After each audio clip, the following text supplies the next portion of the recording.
ZB9 news కి స్వాగతం.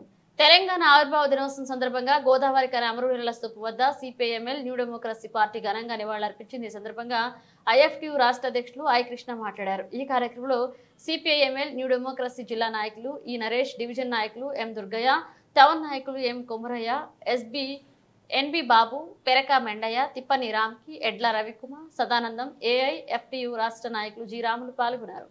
జోహార్ అమర వీరులకు, జోహార్ అమర వీరులకు, జోహార్ తెలంగాణ అమర వీరులకు, వర్ధిల్లాలి సిపిఐఎంఎల్ న్యూ డెమోక్రసీ, వర్ధిల్లాలి సిపిఐఎంఎల్ న్యూ డెమోక్రసీ.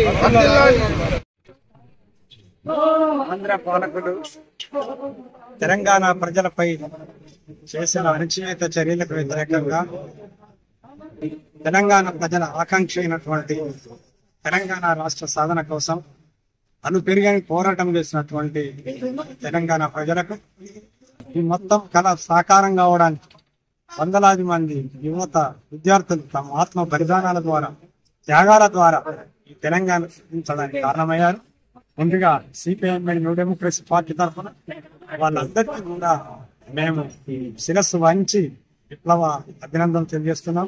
వారి కుటుంబాలందరికీ కూడా మేము మరొకసారి సానుభూతిని వ్యక్తం చేస్తూ ఇవాళ ఏదైతే త్యాగాల పునాదులపై ఏర్పడ్డటువంటి తెలంగాణ అని చెప్తున్నాము, విధుల కోసం, నీళ్ల కోసం, ఉద్యోగాల కోసం ప్రధానమైనటువంటి ఎజెండాగా కొనసాగినటువంటి తెలంగాణ ఉద్యమం ఇవాళ 10 ఏళ్ల తర్వాత చూసుకున్నట్టయితే ఇంట్లో రాలేదు, ఇల్లు రాలేదు, ఉద్యోగాలు రాలేదు.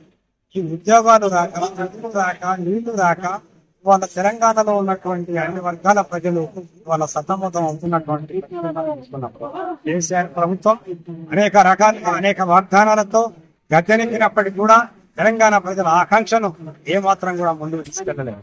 ఏదైతే కాళేశ్వరం ప్రాజెక్టు కట్టితే ఇవాళ దాంట్లో ఎంత భారీ ఎత్తున కుంభకోణం జరిగిందో ఇవాళ బయట ప్రపంచానికి తెలుస్తున్నటువంటి పరిస్థితి. అంతేకాకుండా గొర్రెల పెంపకంలో జరిగినటువంటి అవకతవకలపై ఇవాళ న్యాయ విచారణ జరుగుతున్నటువంటి పరిస్థితి.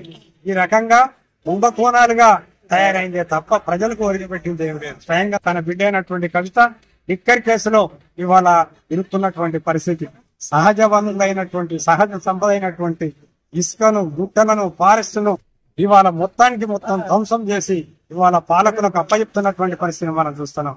అదే సిరిసిల్ల ప్రాంతంలో సహజ వనరుల రక్షణ కోసం పడినటువంటి ప్రజల పైన ఏ రకమైనటువంటి అణచివేత చర్యలు ఆనాడు కేటీఆర్ చేసిందో మనం అందరం కూడా మరవలేం.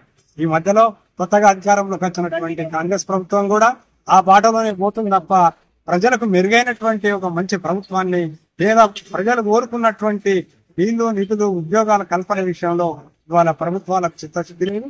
దీన్ని సందర్భంగా మేము తీవ్రంగా ఖండిస్తున్నాం. కనుక పోరాడితే పోయేదేం లేదు, వాదన సంఖ్యలు తప్ప. ఈ ప్రభుత్వంలో ఎన్కౌంటర్లు జరిగాయన్నారు, కానీ ఎన్కౌంటర్లు నిత్యం జరుగుతున్నటువంటి పరిస్థితిని మేము చూస్తున్నాం. మా పార్టీ ఖమ్మం జిల్లా సెక్రటరీ లింగానను అతి ఘోరంగా కిరాతకంగా చంపినటువంటి పరిస్థితిని మనం చూస్తాం. ఇవాళ ఉపా చట్టాలు తీసుకొచ్చి అనేక మంది మేధావులని, ఈ కవులను, ప్రజల కోసం పనిచేసేటువంటి విప్లవ నాయకత్వాన్ని అందరినీ కూడా ఇవాళ కుట్ర కేసులలో బనాయించినటువంటి పరిస్థితిని మనం చూస్తున్నాం. ఇవాళ విప్లవ మేధావిగా పేరుగాంచినటువంటి వరవరావు లాంటిపైన ఇవాళ కేసులు బనాయించి ఇవాళని కూడా జైల్లో పెడితే గౌరవింపలేదు ఇక్కడ ఉన్నటువంటి కేసీఆర్ ప్రభుత్వం.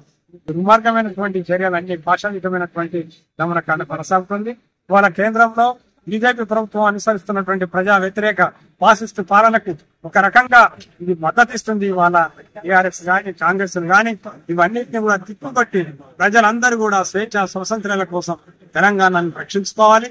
మరొకసారి మనం తెలంగాణ ఉద్యమం కోసం విప్లవ నాయకత్వంలో తప్ప ఈ బూర్జువా పార్టీల నాయకత్వంలో సాధ్యం కాదని మరొకసారి ప్రజలకు